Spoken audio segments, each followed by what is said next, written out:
WMUR Commitment 2020 special in partnership with the New Hampshire Institute of Politics, the Granite State Debates. Tonight, the candidates for governor. Good evening, and thank you for joining us for tonight's governor's debate. I'm political director Adam Sexton. Tonight we'll hear directly from the candidates for the corner office about their plans for New Hampshire and their record so far. This debate is happening live, but as usual these days, things will look a little different. Our panelists here are in studio, WMUR anchor Jennifer Vaughn and WMUR political reporter John DeStaso. They'll be asking most of the questions tonight. The candidates are in a different studio, separated by several feet as part of our COVID-19 precautions. Everyone can see and hear each other, so we look forward to a robust debate tonight. Let's begin with a look at the candidates' backgrounds. An incumbent governor whose planning and management faced life or death tests this year. Our good results are clearly a result of the very tough decisions we had to make. The youngest Senate Majority Leader in New Hampshire history, known for pushing for progressive reforms. In the state Senate, I've been fighting for working people and working families every step of the way. This year's candidates for governor offer two different approaches for protecting and empowering Granite Staters. Republican Governor Chris Sununu has spearheaded much of the state's response to COVID-19 and has moved forward on another of this year's major issues, police reform, using an executive order to implement a first round of changes. We are not at a crisis point in this state, but I am not one to wait for the crisis. New Hampshire does democracy better than any other state. Democratic State Senator Dan Feltes is a progressive who worked on criminal justice reform and expanding health care coverage. When it comes to dealing with COVID-19, he says he will not lose focus on solutions that help working-class families. WMUR News 9 evaluated all legally qualified candidates and selected those considered most newsworthy according to its objective criteria to participate in this debate. The candidates will get 1 minute to answer questions tonight. 30-second rebuttals will be allowed at the moderator's discretion. And we want to thank both of the candidates for joining us tonight. And our opening question is about the COVID-19 pandemic. And it goes first to you, Senator Feltes. We're 7 months into this pandemic. Thanksgiving is a little bit more than 5 weeks away. It's fair that it's safe to say that a sense of connection is more important to people than it ever has been. But the reality is we're still seeing cases of COVID every day and rising numbers across the country. How do you lead Granite Staters through the end of this year as they no doubt want to be together with loved ones, but fear that that could put them and others at risk? Well, families are sacrificing and they're struggling. Hundreds have lost loved ones. Tens of thousands have lost their jobs. Thousands more their homes. Cases are going up right now and schools are shutting down. And Obamacare, the healthcare system we all rely upon, is in jeopardy right now. Working families don't know what the next week will bring, let alone the next day, especially working class families. And that's where I come from. And let's face it, the odds of me being up on the stage here tonight are pretty slim. It's an honor to be here. And I didn't come from a family of politicians, unlike the current governor. My dad, he worked in a furniture factory for 45 years. Same one, on air conditioned, doing the same job, day in and day out for 45 years. My mom, part-time jobs, including the night shift, while raising 4 kids. And I worked for working class families, serving as a legal aid attorney with New Hampshire Legal Assistance, serving in the state Senate, delivering results for working people and working families. And that's what I'll do as governor of the state of New Hampshire. Governor Sununu, same question to you. Sure. So obviously Thanksgiving is coming up, and it's a time for families, a time for gathering. I think first and foremost, this has been a trying time for everyone. The past 6-7 months has been amazing, frankly, here in the state of New Hampshire, and it has its challenges, but it's one of the reasons why I'm always out saying thank you. I think the people of the state have done a phenomenal job wearing their masks, maintaining social distancing, making those sacrifices. It's one of the reasons why we have some of the lowest COVID numbers in the country. We've always said back since May that we knew the numbers would be rising this fall, and sure enough, unfortunately, we see that across the country. Not rising here as fast as the rest of the country, but we know those real spikes could come. And so we have to ask folks to stay vigilant, to stay smart about what they do. Just because you're with Uncle Bob and Aunt Mary doesn't mean that the virus cares, right? So when you're in those family settings, be safe, be smart about what you do, maintain those distances, wear your mask with folks that aren't in your immediate family. And if we do that, right, if we keep up that vigilance we had all summer, there's no reason we can't be successful through the winter. Our first panel question tonight comes from John DeStaso. Thank you. Gentlemen, New Hampshire went from having a dozen or 2 dozen COVID cases a day over the summer to now 70 to 100 cases a day in the last week. Governor Sununu, you have said that we should expect that as children go back to school and Granite Staters spend less time outside, cases would rise. But now what should happen? Should the state return to the restrictions it had? Fewer people allowed in restaurants and stores, state departments like the DMV scaling back, private gatherings limited to 10 people or fewer. Is it time to kind of reverse the opening of the state? You know, when we first entered the pandemic in March, there was no playbook. We had very little resources. We didn't have testing. We didn't have PPE. We didn't have so many of the capabilities that we were able to build as a team, which puts us in a much more advantageous position today. So we wrote the playbook, and I think we did a great job as a team, right? Working with everyone from the Division of Public Health, working with our businesses to reopen in a smart and safe way and to have this very successful summer that we've had. And as was mentioned, yes, we've always known the numbers were going to go up. Universities are coming back. Schools are coming back. It's getting a little colder out there. We're all staying a little more inside. But it doesn't mean we have to go back to where we were in March. Now, there are still some restrictions we could put in place down the road. We could still play those hands, but we are far, far away from where we were. Let's remember we have maybe just over a dozen folks in hospital beds. And what we're really trying to do is manage that overburden on the healthcare system. We've done a great job, and there's no reason we can't keep up our success. And Senator, same question, please. Well, the most important thing in a pandemic is our healthcare system, without a doubt. And, you know, for years as a legal aid lawyer, I battled health insurance industry to get access to health care for Granite Staters, working families. Did the same thing in the state Senate, delivering real results, prescription drug relief, Medicaid expansion, working to expand health care access. That's what we got to be focused on right now. While I was taking it to the health insurance industry, quite frankly, Chris Sununu has taken over $100,000 in corporate contributions from the health insurance industry. Chris Sununu, like Donald Trump, supports the repeal of Obamacare, has worked, like Donald Trump, to restrict access to safe, legal abortion. And Chris Sununu, just like Donald Trump, will have you believe everything is fine. Donald Trump gives himself an A+, Chris Sununu gives himself the gold standard. Everything isn't fine. We got to lift people up, working families and working people, and fight to stabilize and strengthen our healthcare system. Governor, you were invoked. Take 30 seconds. Sure. So obviously everything isn't fine. We're in the middle of a worldwide pandemic, and the folks of the state have done an incredible job.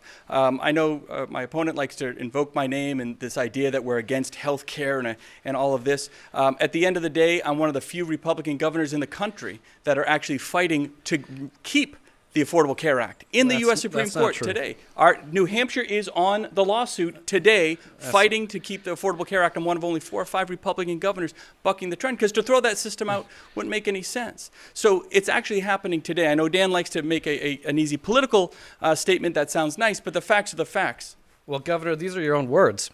In 2016, when you ran for governor for the first time, you ran on a platform of repealing Obamacare. In fact, when you were asked why you support Donald Trump, you said, I support Donald Trump because he would finally actually end horrible programs like Obamacare. On the Executive Council, you voted in 2012 to turn down the Obamacare healthcare exchange, and in 2017, you cheerled the effort to repeal Obamacare without a replacement. Fortunately, Senator Hassan, Senator Shaheen, along with the late Senator John McCain, turned that down, even though you called it a huge win, and they gave you and Trump a huge loss. So you can't rewrite history on a debate stage in an election year. So why is my name the only one on the lawsuit in the U.S. Supreme Court? Why is the state of New Hampshire fighting to keep it? Why did I empower the Attorney General in the U.S. Supreme Court today to fight it? You can do an election year filing if you want, but the reality is you support the process moving forward on Judge Barrett, who has a long history of opposing Obamacare. You support Trump and the justices that are going to overrule Obamacare. And you have a long history in opposition to Obamacare. It's documented. I don't understand why you can even stand here tonight and say otherwise. So we have to protect Obamacare and strengthen it for working class folks. And you know what?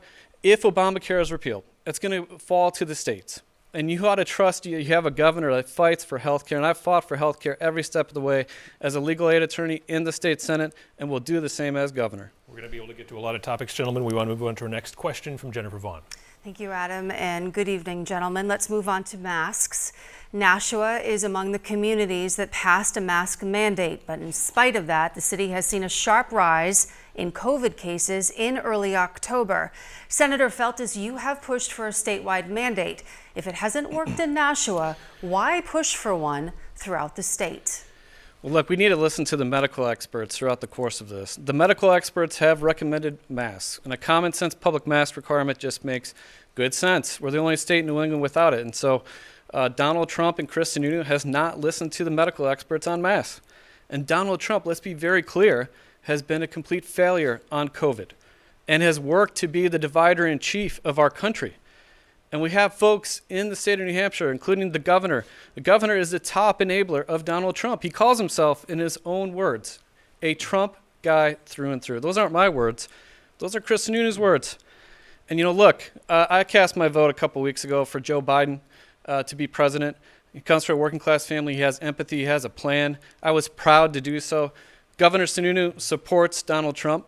And I guess the question for Governor Sununu is, when you cast your ballot for Donald Trump, are you going to be proud to do that? Well, the next question from Jennifer Vaughn. Sure. Right, on the mask issue, Governor, basically mask mandates theoretically will take the politics out of it. If the rule is to wear one, people do not have to make a judgment about wearing one. So with this issue being so politicized now, do you think it has been an error not to institute a mask mandate? Well, there's nothing political about wearing a mask. And again, those communities that wanted to institute a mask mandate, specifically in the southern tier, we're very supportive of that. I mean, the numbers are very different in the southern tier. Let's remember, 60% of the towns, the cities and towns in our state, don't have any COVID whatsoever, absolutely zero. So to understand that the socioeconomic dynamics in the state are very different, how the virus spreads is very different. And so we're very supportive of those communities, specifically in the south, that have been strongly impacted and want to implement a mask mandate. But to say that we're just going to blanket a mask mandate and everything's going to be better, that's not necessarily the solution. We can always play that card. As the numbers start to rise, if we want to institute a mask mandate across the state, that is possible, but definitely not necessary at this point. Masks aren't the only thing. Masks are just one piece of the puzzle. It's maintaining social distancing. It's about basic hygiene, washing your hands, keeping distances when you can, staying remote when you can. All of these pieces we put in place, and the citizens of New Hampshire did a great job with. Those are the solutions for the long term. Next question comes from John DeStaso. Thank you. Governor Sununu, the vast majority of pandemic deaths in New Hampshire have occurred in long-term care facilities. Is it fair to say that you and the public health team should have moved more quickly to deal with that? And why is it that despite significant lockdowns and tight rules, the deaths continue to come at those long-term care facilities? So let's look at the real data. Is that the deaths, unfortunately, let's understand, one is too many, right? And through this entire pandemic, whether you're in a long-term care facility or it's a loved one fatality is too many.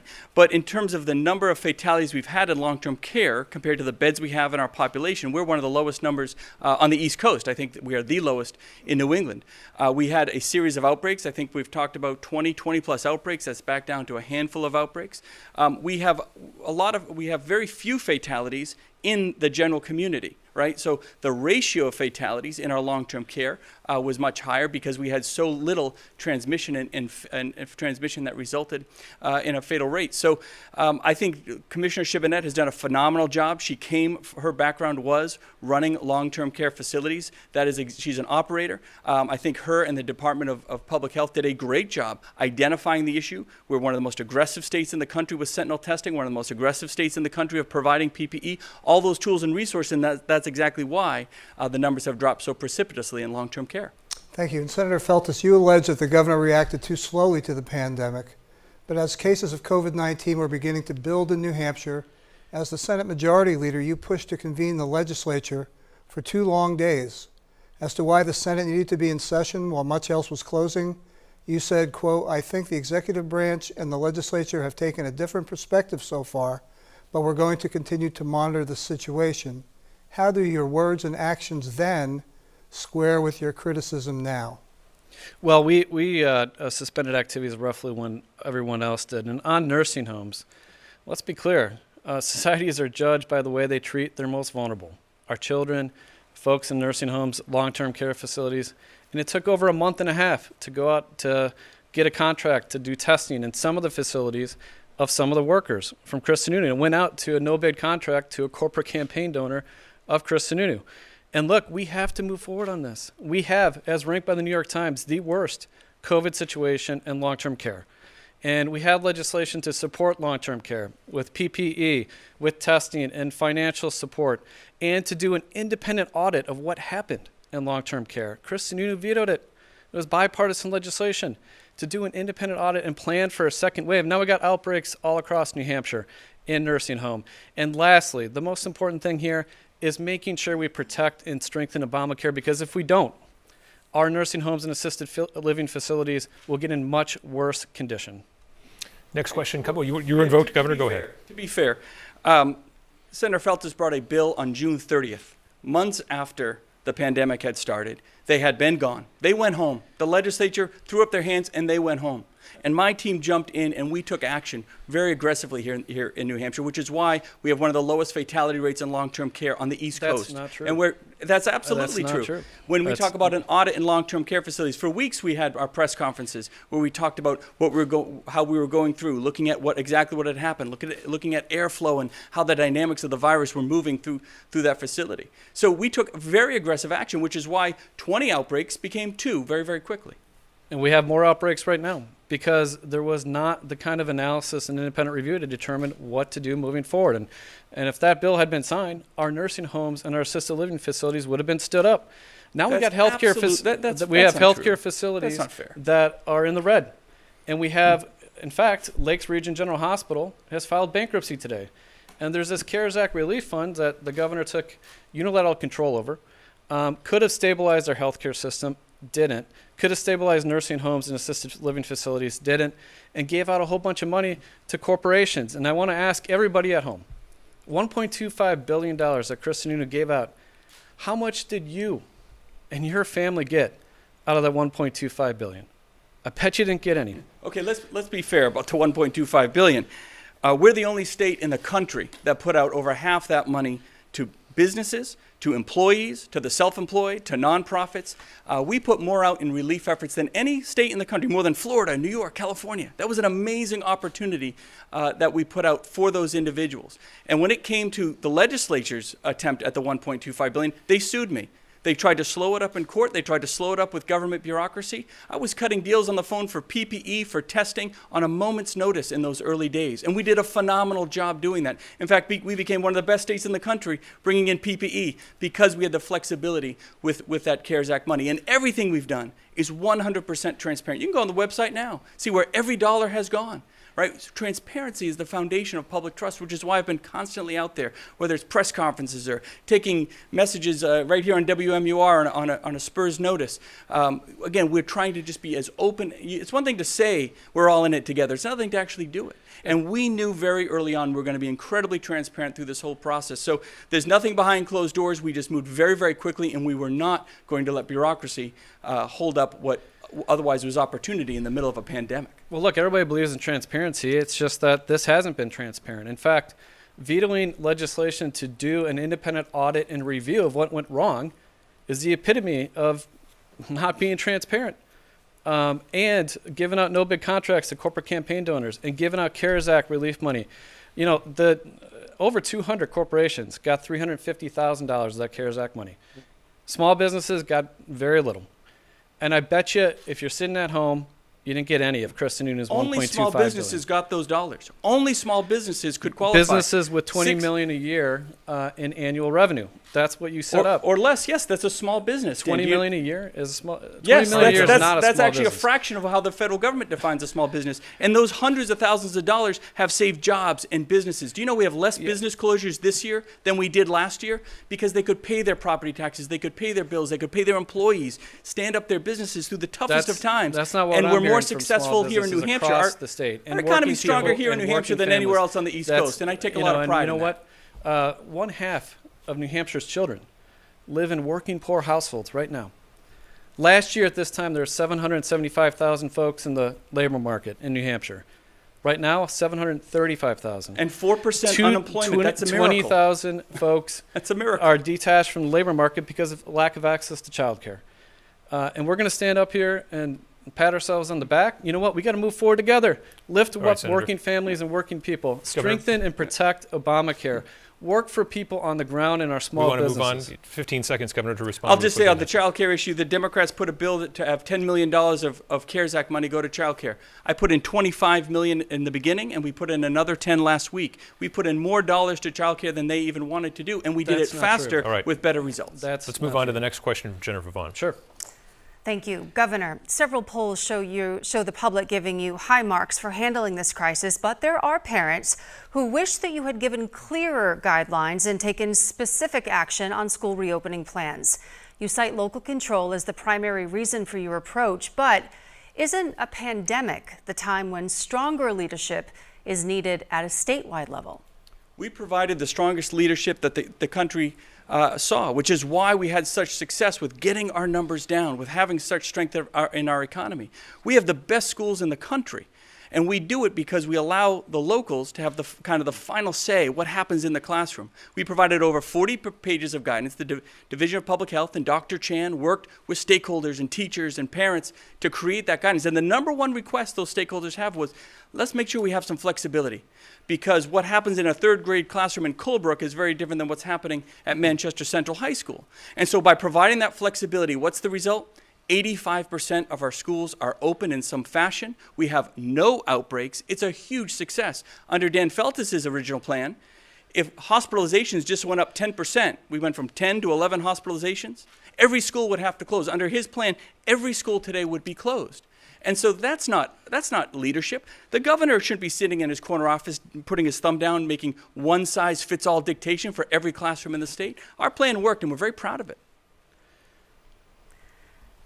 Senator Feltus, you spearheaded efforts to reject $46 million in federal aid for public charter schools here in New Hampshire. Would that money have helped right now as the education system tries to adapt in this pandemic? Well, the biggest thing facing our schools, without question, is the lack of reopening in public health standards. You know, it's 5 or 6 weeks to go before schools were going to reopen, and people were expecting Governor Chris Sununu to actually lay forth some public health standards. He threw up his hands, punted it down to the local level, just like Trump punted it down to the local level on schools. I'm of that fundamental belief we are all in this together, which means you don't leave schools and families and educators on their own. Erin, my wife Erin, and I have 2 amazing daughters, Iris and Josie. Josie just turned 2 a couple weeks ago. They're going to go to public schools. We got to be looking out for our kids. They're our future. They deserve a foundation for success and opportunity that's as strong as the granite under our soil. And we need a real school reopening plan. And that doesn't exist right now. And you know what? People are told on the local level what to do. Well, call HHS ad hoc. These aren't things you can make up on the fly. We need real leadership. And when it came time to make a public school reopening plan and make the tough calls, Chris Sununu ducked. We needed leadership. To the question that was raised on the $46 million, that's federal money, $46 million to expand public charter schools. And Dan Feltus led the charge and rejected the money. Didn't even let the money come to the state and allow us to decide how to spend it. Just rejected it outright. Do you know how many classrooms we could have built with $46 million? How much opportunity families and kids could have had during this pandemic with that $46 million? It was shameful, and we were shocked. Why would you reject $46 million for public charter school expansion? And I tell you what, when the Republicans win the House and the Senate back, we're going to draw that money down, and we're going to provide that opportunity for families. Well, I don't view this as a partisan thing. I view it as we got to lift up our families and our children in public schools. And you know what? We secured the biggest public school education funding in state history, $140 million in public school education funding in this last budget. Finally doing full-day kindergarten like any other grade. Chris Sununu had it tied to Keno rather than doing it like any other grade. We did that. We got to protect it and move forward. Chris Sununu had said he wants to go backwards to 2019 spending levels in the budget, which means cutting $140 million of public school education funding out of the budget and raising property taxes on everybody. Again, I'm the only governor in history to fund kindergarten in this state. That's not Governor Lynch, not Governor Hassan. That's exactly what we got done, and I'm very proud of it. We're going to stay on the topic. Next question from Jen Vaughn. Okay, Adam, thank you. Gentlemen, let's talk about hockey and youth sports during COVID. Governor, last week you made the decision to shut down ice rinks across the state to all skating and hockey, which mainly affects children. Why did you step in and take that action but have not stepped in when it comes to school sports or other local sports programs that also may be experiencing cases? Well, we took a very, very difficult decision last week when we said we have to take a 2-week pause on hockey. We had 8 outbreaks, almost 150 cases, 23 different teams. And I know that wasn't a very popular decision. I think every decision we've made at some point throughout this crisis has been very difficult. And we know we're going to upset folks. But at the end of the day, you got to throw politics aside and just do what's right. So we think that by taking this 2 weeks, we can get folks tested. In terms of the other youth sports, we just aren't seeing the outbreaks in other youth sports as we have with hockey. And if we were, we could take steps with them. One of the benefits of New Hampshire is we're very strategic about how we go about it, whether it's guidance to open restaurants or retail. We don't have a one-size-fits-all. Whether it's with schools, whatever it might be. We're very careful, and it takes a lot of extra work, to be sure, but working with Dr. Chan, the Division of Public Health, the team there, we all thought this was the appropriate step to take, and that way we can save the hockey season. We can hopefully come back in a couple weeks, kind of be fresh, identify who's positive and who isn't, and hopefully move on with some better guidance. Well, Senator Feltes, what metrics would you be using to determine if youth sports should continue? And do you think more than just hockey should be shut down right now? Well, I think you got to listen to the medical experts, and fundamentally this is a healthcare decision. And when it came time to make decisions about hockey, decisions were made. Youth sports, decisions were made. When it came time to make decisions about schools, no public health standards were put in place by Chris Sununu, punting it down to the local level just like Trump punted it down to the local level. And you know what?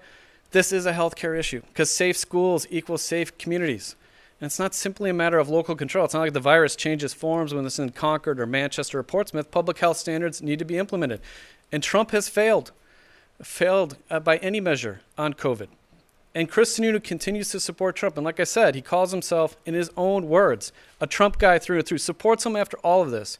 Charlottesville. Supports him after that. Supports him after Trump called service members who died serving our country losers and suckers. And I'm voting for Joe Biden. I did vote for Joe Biden. Chris Sununu is voting for Donald Trump, and he still hasn't answered the question, are you proud to vote for Donald Trump? Okay. So the question's about youth sports, and Dan just wants to talk about Donald Trump and Charlottesville and avoid the entire question. And I have to say, every time Dan is trying to take a shot at a lack of guidance or anything, he's taking a shot at Dr. Chan, Lori Shibinette, the Department of Division of Public Health, the entire team there, because they're the ones creating the document. We don't do this in a vacuum. They're the ones putting forth these guidelines. They're the ones working with us as a team, working with science and stakeholders, finding that middle ground, seeing what will work. And we've been very cautious in this state, which is why our numbers have been very low. I'm incredibly proud of that team. It's not just some unilateral decision the governor makes. It's an incredible team, which is why we stand together as a team and why those documents, those guidance documents, have been so successful for the state of New Hampshire. 15 seconds, Senator. Oh, well, thank you. You talk about teams. Talk about state government. My dad told me, he worked in a furniture factory, that the way to judge a manager is by what their employees say. The state employees association support my campaign. The state troopers, the Troopers Association, the state employees support my campaign. Troopers on the front lines. And the people who work underneath Governor Chris Sununu do not want to see a third term of Governor Sununu. We got to look out for employees and our state employees on the front lines. Next question from John DeStaso. Thank you. This morning, as mentioned, Lakes Region General Healthcare announced they're filing for Chapter 11 bankruptcy. This comes as the New Hampshire Hospital Association says that between March and July, the state's hospitals have already lost $575 million and project a total of $700 million in losses by the end of the year. It's already resulted in furloughs at some hospitals. Governor, you've recently authorized $100 million in emergency funding from the CARES Act to support healthcare providers through the end of this year. So how much more are you prepared to put forth in public dollars, state dollars if necessary, and how would the state afford that? So we made a commitment early on in this pandemic that no one would be shutting their doors, and they're not. I know Lakes Region was having financial trouble pre-pandemic, and we were working with them in a restructuring process. So today's news is no surprise. Actually, it's very good news because Concord is a tremendous healthcare center. They're going to work with Lakes Region. They're going to work with them in their merger process. And early on, Lakes Region, I believe, was one of the first groups that we put money to make sure those doors stayed open. They could go through their restructuring. And then we provided dollars to physicians and dentists and hospitals, $100 million plus more. And we've always said no one's going to be shutting their doors through this pandemic. The federal government came in with over $300 million in aid, and they'll still come in with more as well. I think overall the hospitals in the state are down about 5% to their costs. Actually, they're in the red about 5%. But again, that's manageable. But we're going to be there for them, whether it's a hospital, whether it's your dentist, whether it's Lakes Region or Concord. That merger's been working. They've been working on that merger for quite some time, and I think it's a great opportunity to strengthen the system and also allowing the federal dollars and the state dollars to back it up when it needs to. We got to look out for our healthcare workers. They're on the front lines of this crisis. They're doing whatever it takes, no matter the risk, for all of us to keep us safe and healthy. And you know, they deserved more than modest frontline pay. They deserved real PPE and real testing support and real support to make sure that hospitals like Lakes Region don't go under and file Chapter 11 bankruptcy. That's going to devastate the region. They already had layoffs and furloughs. A lot of hospitals have had furloughs. And Chris Sununu had an opportunity to stabilize the healthcare system. He chose not to with that $1.25 billion that he had unilateral control over. And you know what? Our healthcare workers on the ground ought to be treated with respect. Our healthcare system needs to be stabilized as we move forward. And Obamacare is going to have a Supreme Court argument on November 10th. It's at risk with Judge Barrett being confirmed. Chris Sununu opposes Obamacare, has supported the repeal time and time again. We need to strengthen Obamacare, strengthen our healthcare system, and move forward, lifting up the stories of working men and women on our front lines. So again, we put over $100 million to make sure no one shuts their doors. They didn't. It worked. We put $75 million to frontline healthcare workers to provide them the stipends, to give them those extra resources as they were on the front lines, putting everything they had at risk, time away from families. We paid them those extra dollars, $75 million, plus the $100 million that the state put in, plus the $300 million the federal government put in. We've done a tremendous job, and the result is we have one of the most stable healthcare systems in the country through the pandemic. Well, All that's right, just not true. We've reached the half-hour mark, guys. We want to make as much progress as we can. We're going to move on to the lightning round now. Sure. Lighten things up just a little bit, starting with you, Senator Feltes. Yep. What would be the backdrop for your official governor's portrait? It's a great question. Probably my backyard where I spend a lot of time, especially with Iris and Josie. Governor Sununu, how about you? What would be in your portrait, backdrop? Something outside. Yeah, I haven't really thought about any of that, but the mountains. I spent a lot of time in the mountains, so I'll probably be in the mountains. All right, Governor Sununu, next question to you. Is it offensive for New Hampshire high schools to use indigenous people or imagery as their mascots? Is it offensive for them to use their mascots? Well, it can be, yeah. I mean, I think a lot of schools are actually looking to change that right now. And again, that's their choice. But I think they have to look at how the image is being used, what's being used. I think you've seen a national movement there, and a lot of changes are being made, and that's progress. Senator, how about you? I agree with Governor Sununu. All right, Senator, next question. Would you support Bill Gardner as Secretary of State if he decides to seek another term?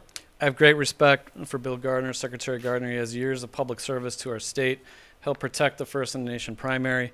Unfortunately, he has gotten behind some pretty partisan legislation that restrict the right to vote, voter suppression legislation that Governor Chris Sununu signed that landed Governor Chris Sununu in the Voter Suppression Hall of Fame. And I think getting behind that partisan legislation, I think it's time to move forward, and that's my view. Governor? I think Bill Gardner is a Democrat. I don't know anything. I don't think he has a partisan bone in his body. He does a phenomenal job for the state of New Hampshire. He's regarded as one of the best in the country, and we're honored to have him. Governor, it's Halloween. Do you have a favorite scary movie? I don't like scary movies, but yeah, Charlie Brown. I mean, that's what we watch every Halloween. Does that count as a movie? It's only, I think it's technically 22 minutes. The judges will take that one, yes. Senator, how about you? A favorite scary movie on Halloween? I guess Halloween. All right, and Senator, should New Hampshire change its status as a liquor control state? No, I think that keeping that status makes sense, and I think also you could build off of it, including potentially exploring, and I support the legalization of recreational marijuana. I know Governor Sununu opposes it, but that's a way to potentially implement it. Governor, how about you? No, we do a great, our Joe Mollica and the team at Liquor do a great job. We have the lowest prices around and great accessibility. It's a great product. All right, let's go back to the panel and Jen Vaughn. Oh, sorry, John DeStaso. No problem. Gentlemen, the Black Lives Matter movement in New Hampshire has called on the next governor to address disproportionate racial incarceration at the state prison. Senator, you've signed on to this proposal, so please tell us how many inmates you plan to release, how you're going to do it.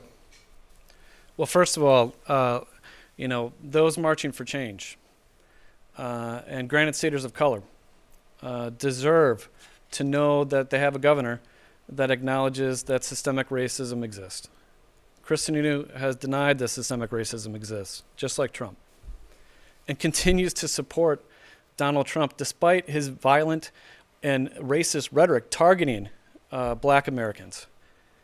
He calls himself a Trump guy through and through. We need to move beyond that. We need to move beyond that politics. We need to address systemic racism. Systemic racism doesn't mean everyone within a system is racist. It means that policies and practices have a disproportionate negative impact on communities of color. And that's included in our criminal justice system. So, John, absolutely, we need to look at the sentences and look at low-level, nonviolent offenders and make sure that it's appropriate and make sure that we do it in a common sense way, including standing up the Office of Racial Equity within the governor's office, which is something that I propose doing to look at these systemic practices. Do you have a number in mind, Senator? No, I think we need to look at what the sentences are. We need to stand up the Office of Racial Equity. Vermont has done this. New Hampshire hasn't under the current governor. And we need to make sure that this is not just a moment, but a movement for change. We need to work together. I'm proud to have support of law enforcement in this raid, and I'm proud to have the support of those marching for change.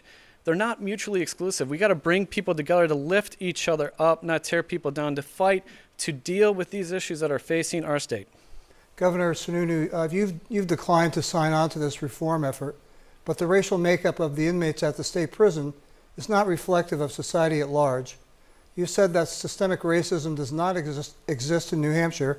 So why is it that more black and brown people are behind bars? You know, when it comes to the issues of race and how the state has handled it, frankly, I couldn't be more proud. Because we've been open, we've been transparent, we've listened to the message. When the first protest, Black Lives Matter protest, was going to happen on the streets of Manchester, I picked up the phone and I talked to the Black Lives Matter. We said, we support you in the message. And we work with police. And the result isn't just talk. The result has been allowing our LEACT Commission, the Law Enforcement Accountability Commission, to come together. And who's on that commission?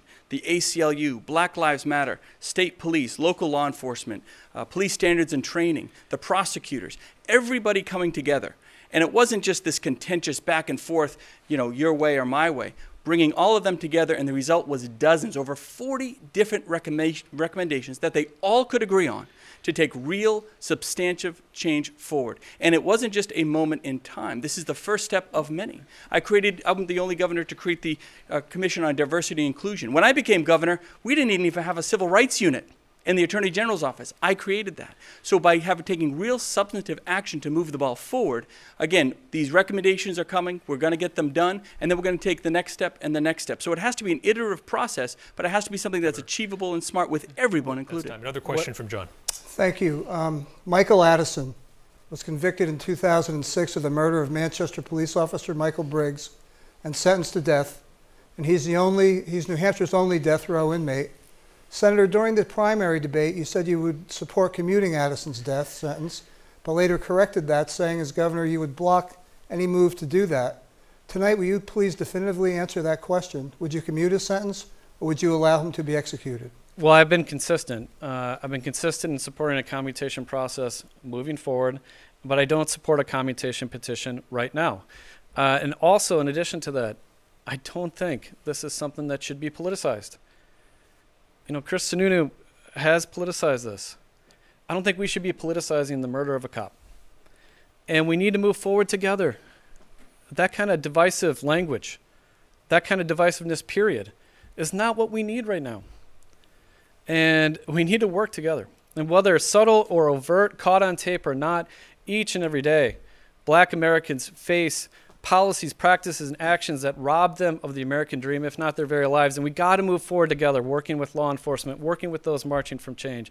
And you can't stand up here, honestly, and say you're a leader on racial justice and still support Donald Trump. And I've asked it over and over again. Governor, are you proud to vote for Donald Trump? Governor Sununu, you've said very clearly that you would not commute Addison's sentence. Of course not. But New Hampshire doesn't have a death chamber. So to put it bluntly, how would he be put to death? And how would you justify to taxpayers the millions of dollars it would cost to build a chamber that would be used once, since the death penalty has now been abolished in the state? Sure. So let me just understand Senator Felton's position here. He said he's been consistent and he wouldn't commute his sentence, but at some point he needs to commute his sentence. That is the most inconsistent thing I've ever heard. I've stood with the family.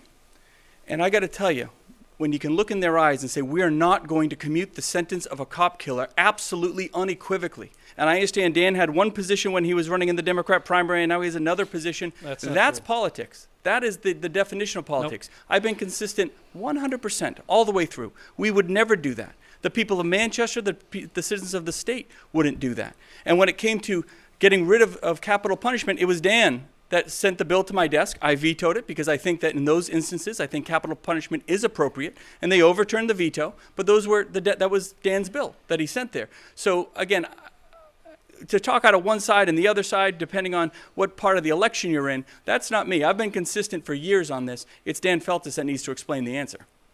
You were invoked, Senator. Well, I have been consistent. During the primary, I said a commutation process should go forward, and I've been very clear. If there's a hypothetical petition right now, I wouldn't support it right now. There's going to be court processes down the road. What we should focus on is not necessarily hypothetical petitions right now, and focus on what's going on in people's lives right now. We got people out of work.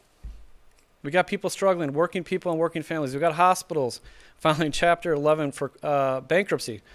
And we got a governor and a president who are working to repeal Obamacare, which is critical for our healthcare system. More and more of those hospitals and healthcare providers are going to go belly up. And Senator, that's going to affect all of us. We got to lift each other up. We got to work for working families and healthcare stability. Senator, that's time. To follow up, Governor, the logistics, the cost of potentially building a death chamber in New Hampshire. I don't know how that would go, to be honest. I mean, whatever the cost is, we can manage it. We can always find a process there. You shouldn't follow through on the law and justice because there's a cost. So there is a way to, I don't know the exact logistics. We're not really near that point yet. But of course, you're not going to let cost get in the way of justice. All right, next question from the panel now. Oh, my bad. The question next comes from video. We have a student from St. Anselm College with a question on gun control. Let's take a listen. Hello, my name is Trevor McCaden, and I'm a college student from Rollinsford, New Hampshire. Candidates, as you both know, New Hampshire has some of the lowest crime rates in the country. Do you believe that additional gun control legislation is needed? And if so, what do you propose? Governor, this goes to you first. So I've been very consistent. We do have one of the lowest crime rates. We are one of the safest states in the country. We have very responsible firearm citizenry as well as legislation. I've always said that our firearms legislation is pretty darn good. It really is. We have a nice balance here in the state. We respect the ability for individuals to own firearms under the Second Amendment. And again, the state has a great record of being responsible with the right legislation. Senator. Oh, well, thank you. I think common sense gun safety measures should go forward. We passed 4 common sense measures, including universal background checks, gun-free school zones, emergency risk protection orders, and making sure there's a common sense waiting period. And look, I'm a gun owner myself. I believe in universal background checks. I believe in talking about consistency, that you ought to be consistent in what you say in election time and then what you do. It was a couple elections ago, Chris Sununu said that he supports universal background checks. And then he vetoed it. He had an opportunity to sign it and he vetoed it. He said he supported paid family leave, then he vetoed it. He says he supports a number of clean energy legislation, he vetoes it. In fact, he had 79 vetoes, 65 of which had bipartisan support. The major barrier to bipartisan progress in this state is Chris Sununu, and we got to work together. I have a much different approach. The best ideas come from the ground up, not the top down. We got to work together in a bipartisan way and common sense initiatives, and universal background checks will be something I'll sign should it reach my desk. Governor, you were involved. Well, again, I'll just say on the firearms legislation, all those started out as potentially common sense bills that turned very abusive very, very quickly and basically became gun confiscation bills. I know what it said on the top of the paper, but in each one of those instances, you were strictly going overboard with the gun confiscation. Well, they weren't gun confiscation, respectfully, Governor. And in fact, our families who drop their kids off at school every day ought to have the peace of mind that their kids will be going to school in a safe environment. And baseline universal background checks and gun-free school zones just make good common sense. And, look, when you talk about gun-free school zones, for example, when Chris Sununu vetoed it, he said people have a constitutional right to carry arms in a school. That's not the Constitution. We got to look out for our families. We look out for public safety in our communities. And these bills were supported by many members of law enforcement. That's time. And yeah, Governor, so again, seconds. I know it sounds nice that we're going to put up a sign in a school that says guns aren't allowed here. But that sign is not going to turn a madman around that would do harm to children. That's not going to make the difference. What makes the difference is getting to the core of these issues, which is issues of mental health, issues that surround what drives a lot of these tragic events across the country, whether it's implementing more social emotional learning programs, the suicide prevention programs that we've instituted, making sure that teachers have mental health training and suicide prevention training on their side. We have an amazing record of success there, building what was a disastrous mental health situation here in New Hampshire over the past 3 years back to something that we can be proud of and build off of. Let's move on, gentlemen. Next question. Senator Feltes, as we've heard tonight, you've criticized the governor as a Trump guy through and through, his words. But today you were endorsed by the most pro-Trump police union in the region, the New England Police Benevolent Association. You said you're proud to accept that endorsement. According to a report from Business Insider, the NEPBA's executive director has posted on social media calling Congresswoman Alexandria Ocasio-Cortez a, quote, barfly stripper, referring to Vice Presidential nominee Kamala Harris as a, quote, racist pig, and said former First Lady Michelle Obama perpetuates racism because, quote, her people kill each other on the streets in Chicago. Assuming you reject these comments, how can you accept that endorsement? I've been very clear, and I was clear when I was notified of the endorsement, that those comments are unacceptable, and I encourage the police association to encourage that person to resign. But let's be clear, those don't reflect the comments of all our men and women in blue. They don't. And in order to move forward in our country, in our state, in our nation, in this divisive time, you got to have an open door and work with everybody and condemn comments like I just did and be strong on it and be strong in standing up to people who exact divisiveness on our country. And literally, Chris Sununu continues to call himself a Trump guy through and through, and he won't even answer whether or not he's proud to support and vote for Donald Trump. We got to move forward, get beyond Trump, Sununu. We got to move forward together if we're going to unify together. And that means being blunt, like I just were, and being blunt about President Trump's comments, which Chris Sununu has not. Senators, but you accept the endorsement. The organization endorsed me, yes. Governor. And if I could be clear, the police association, which Dan just mentioned, endorsed me. This radical outside group is behind Dan. The New Hampshire Police Association has endorsed me. That is who represents the rank and file in all of our communities. I'm very proud to have that. But Governor, you have lost some other key law enforcement endorsements in this election. Why do you think that these groups are rejecting your candidacy? Is it an indicator that you move potentially beyond the balance that you say you like to strike between letting law enforcement officers do their jobs and holding them accountable? No, I mean, look, I understand that the unions we have to deal with at the state level are upset with it. When we offered them a certain raise, an increase in pay, they wanted more. We were in the discussions when the pandemic hit, and obviously once the pandemic hit, we weren't going to give raises to state employees and the troopers while people were losing their jobs, and we're in massive economic crisis across the state. So, I understand that the union leadership is more focused on the contract issue, but we can come back and work on those contracts next year. At the end of the day, it's about keeping our community safe. It's about having a leadership that says we are going to stand behind law enforcement 100% of the time because they're working with communities. They're working with folks, whether it's on racial issues, equity issues, community policing issues. The LEAC Commission did this phenomenal job. We're rebuilding our training programs, and they're very much a part of that. All the stakeholders had a say in that. That's exactly why we stand behind law enforcement here in New Hampshire, because they do it right. And they're putting themselves on the line day in and day out for our communities. And I'm proud to have the endorsement of the New Hampshire Police Association. Moving on with Jennifer Vaughn now. Adam, thank you. Gentlemen, just last week, the New Hampshire chapter of the National Alliance on Mental Illness said 27 children and 41 adults were housed in emergency rooms for indefinite stays as they waited for inpatient psychiatric beds. While this problem went away for a short time earlier this year, it has plagued the state for nearly a decade. Senator Feltes, as Senate Majority Leader, you co-sponsored a bill that the governor signed to allocate millions of dollars to rectify this issue. Yep. Why didn't that solve the problem? Because Governor Sununu failed to implement it.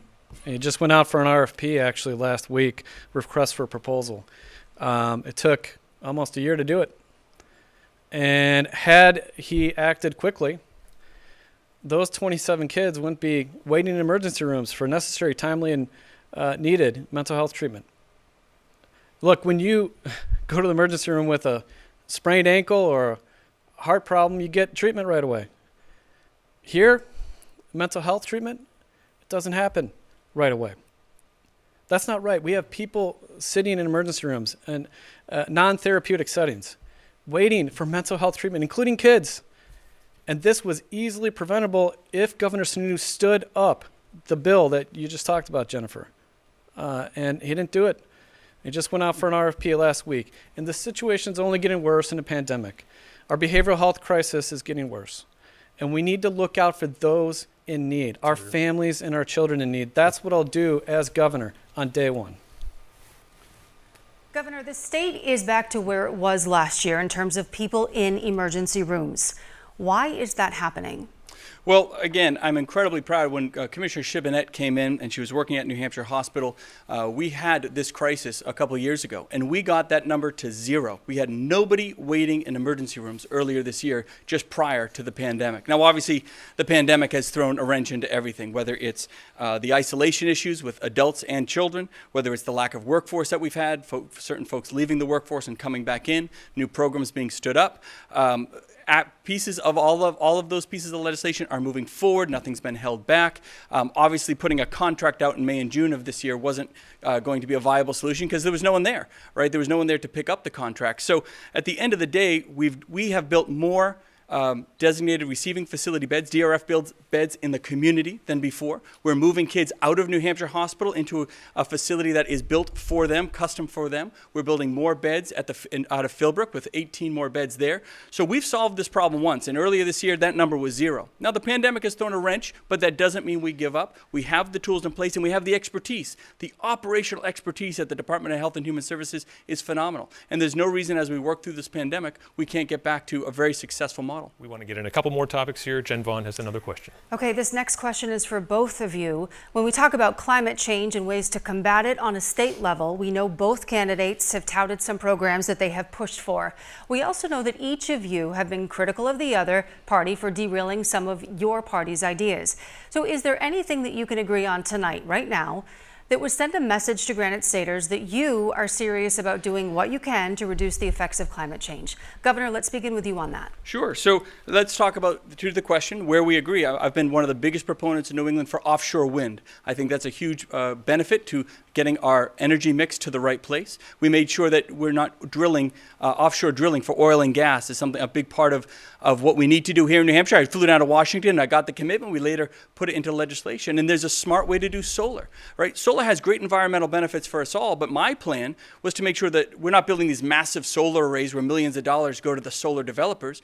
Let's put the solar panels on those that have to pay those subsidies, low-income housing, mobile home parks, long-term care facilities. Let them be the first to get the economic benefits because there is a cost to all of this. So there is a balance and a solution to all this, but it isn't just saying yes to everything and letting giant solar development companies take all the money. We got to combat the climate crisis, take our responsibility to do that here in the state of New Hampshire. And in doing so, you can promote good jobs and clean energy, the jobs of tomorrow, right here in New Hampshire. That's in part how we get out of this mess in a way that works for working people and working families. And clean energy reduces rates. You talked about, Jennifer, what we could agree on. We did agree on a couple of things, including Governor Sununu signed my bill to enable communities to do community aggregation, unlock solar savings for communities. But he also vetoed 14 pieces of clean energy legislation: energy efficiency, clean energy, solar, distributed generation, net metering. 3 net metering bills, in fact. All 3 had bipartisan support. So this fundamentally is not a Democrat problem or a Republican problem. Quite frankly, the failure to move forward is a Chris Sununu problem, and he denies climate change exists even. That's not true at all. You said the jury's out on climate change. You said the jury's out on climate change. That's not true. And you know, you said that. And you vetoed all these pieces of legislation. Look, we got to move forward with these jobs of tomorrow, right here in New Hampshire. Governor, 15 seconds. To be very clear, humans have contributed to climate change. We've been saying that for years. What's most important is the action. These net metering bills that Senator Feltes put on my desk, nearly over the next 10 years, over $1 billion. $1 billion in what it would cost. And everyone has to pay. Everyone on a fixed income, low income families, whoever it might be, every time you turn on that light switch, you would have had to pay under those bills. So we redesign it. We do it in a smarter way, and we make sure that those that again, are going to be the hardest hit by those subsidies are the first ones to get the economic benefit. Look, it's a slight change, but it means not putting big dollars into the pockets of these giant solar companies. Senator Feltus, 15 seconds. Thank you, and thank you, Governor. Here's the reality. Our bills are going up in New Hampshire.